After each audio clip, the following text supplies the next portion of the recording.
ti mater kukuca. Alo, Bobane! Čuo sam te, verujem ti, dete. Stani. Bobane! A čukaš bre? Dobar dan, ja sam novinar Živojin Mišić, imam par pitanja za vas. Boli me kurac, ja sam Boban. Da, upoznat sam sa tim.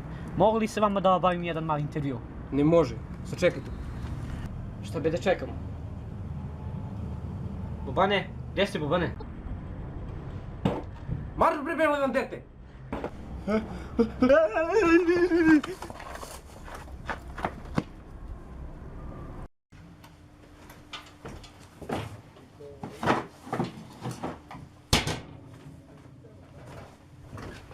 Jebem ti.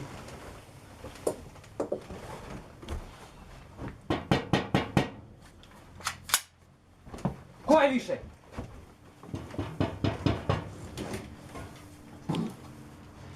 Šta hoćeš? Ja nisam iz ovog filma.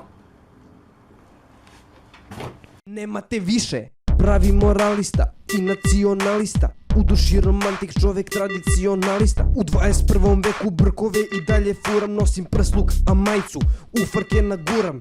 Uz Draganu Mirković volim se veselim.